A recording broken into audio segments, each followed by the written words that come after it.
Hello everyone, welcome to my new blog. আজকে নতুন একটা ব্লগে সবাইকে স্বাগত জানাচ্ছি।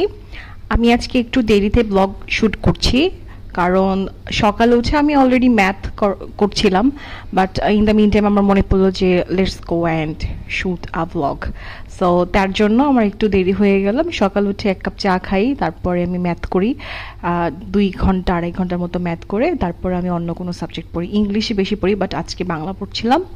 বাংলা আমি ডাইজেস্ট থেকে পড়া ট্রাই করি, কজ ডাইজেস্টটা অনেক ছোট এবং অনেক শর্টকাটে সব জিস্ট জিনিসগুলো ওরা দিয়ে দেয়।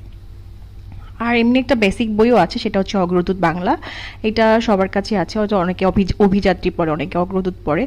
ওইটা আমি যখন আমার কনফিউশন ক্রিয়েট হয় তখন আমি ওই বেসিক বইটা দেখি, বাট বেশিরভাগ আইটেম আমি ডাইজেস্ট থেকেই কমপ্লিট করা ট্রাই করি।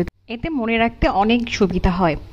যাই হোক, বাংলা পড়ছিলাম কারক ও বিভক্তি, সন্ধি, তারপর বাগধারা, আরও কিছু প্রবাদ প্রবচন, কারণ লাইভ এমসিকিউতে আমার এই টপিকের ওপর পরীক্ষা ছিল। আমি প্রাইমারি প্রস্তুতি, বিসিএস অনেকগুলো আর কি প্রস্তুতি একসাথে নেওয়ার জন্য লাইভ এমসিকিউ বেস্ট। আমি যেহেতু কোনো কোচিং করছি না, বাসায় প্রিপারেশন নিচ্ছি, তার জন্য আমার মক টেস্ট দেওয়া বা এক্সাম দেওয়া খুব জরুরি, তাই আমি লাইভ এমসিকিউ এক্সাম দিই। আর টেবিলে পড়তে পড়তে সবারই অনেক বোরিং লাগে, একটানা এতক্ষণ পড়তে একদমই খারাপ লাগে, তাই আমি একটা ল্যাপটপ টেবিলে বেডে বসে আইসিটি পড়ছিলাম। আইসিটি আমি এর আগে ইজি কম্পিউটারটা পড়েছিলাম, কিন্তু ওইটা থেকে আমার অত কমন আসে না। এখন শুনছি যে আলালস কম্পিউটার থেকে খুব কমন পড়ে, তার জন্য আমি এটা পড়ছিলাম। কিন্তু এখানে অনেক ভুল আছে, অনেকগুলো কোশ্চেন আমি ভুল পেয়েছি, সেগুলো ফাইন্ড আউট করা, আর ওরা ওরকম সলিউশন দিয়ে দেয় না ওদের ওয়েবসাইটে। তো যাই হোক, পড়ছিলাম। এরপর আমি পড়া শেষ করে একটা ব্রেক নেই, সেখানে আমি লাঞ্চ করি, শাওয়ার নেই, তারপরে ছোটোখাটো একটা ঘুমের মতো আর কি দিয়েছিলাম। তারপর বিকাল হয়ে গিয়েছিল, বিকালে আমি বাইরে হাঁটতে বের হয়েছিলাম। আমাদের বাসার কাছেই হচ্ছে আশুগঞ্জ ফার্টিলাইজার, ওইখানের ভেতরে হাউজিংটা অনেক সুন্দর এরিয়া, ওইখানে হাঁটার জন্য পারফেক্ট প্লেস। তো ওইখানে আমি আজকে গিয়েছিলাম। তো যাওয়ার সময় আমি আমার হাজব্যান্ডের সাথে বাইকে গিয়েছিলাম হাঁটার জন্য। তো মানে ও বলছিল যে কি শৌখিন মানুষ, হাঁটতে হাঁটতে যায় আর তুমি বাইকে যাচ্ছ হাঁটতে।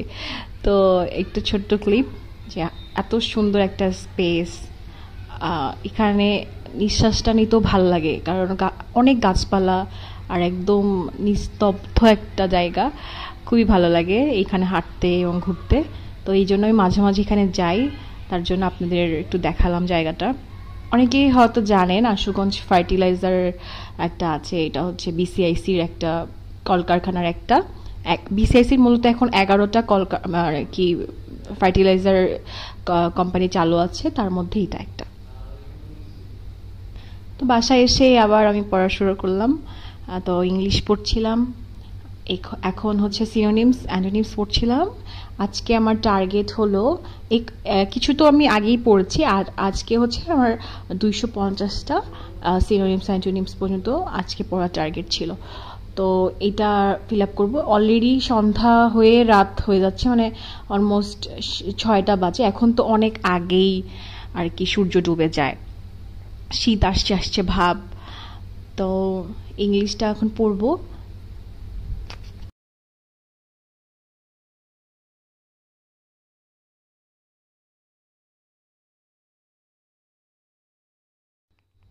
আর বিকাল থেকে যখন সন্ধ্যা হয় এবং সন্ধ্যা এবং রাতের যে মাঝখানের একটা এরকম সময়, সেটাকে গোধূলি বলে, সেই গোধূলির সময়টা আমার খুব ভালো লাগে, এবং কি সুন্দর সূর্য ডুবে যাচ্ছে, রাত হচ্ছে।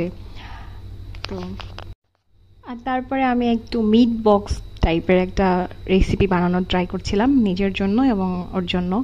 তো এটা হচ্ছে প্রথমে ছোট ছোট করে চিকেনের পিসগুলো ভেজে, তারপরে আলুগুলো সেদ্ধ করে, তারপরে আলুগুলো ভেজে, দেন মেয়োনিজ দিয়ে, এটা একটা মিট বক্স টাইপের ছোটোখাটো একটা রেসিপি। একদম মিট বক্স না, বাট ওইরকম একটা হয়েছে, বাট অনেক টেস্টি হয়েছিল।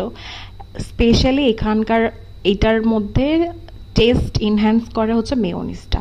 মেয়োনিজটা আমি বানিয়েছি হচ্ছে একটা সেদ্ধ ডিম, আমি ওই কাঁচা ডিমের মেয়োনিজ খেতে পারি না, একটা সেদ্ধ ডিম, হালকা একটু সরিষার তেল, 1 পোয়া রসুন, তারপর টমেটো সস, একটু বারবিকিউ সস, আর একটু চিনি আর একটু গুঁড়া দুধ। তো এইটা হচ্ছে এই মিট বক্সটার কি মেইন ইনগ্রিডিয়েন্টস। এত টেস্টি হয় এই মেয়োনিজটা, এমনি এমনি খেয়ে ফেলা যায় একদম। খুবই মজা হয়েছিল। তো এটা খেয়ে আমি আবার পড়তে বসবো, টেবিলে নিয়ে যাব, মিট বক্সটা খাবো আর হচ্ছে পড়বো। তো আজকের ব্লগটা এই পর্যন্তই ছিল। সবাইকে অনেক অনেক ধন্যবাদ শেষ পর্যন্ত আমার ব্লগটা দেখার জন্য। আল্লাহ হাফেজ।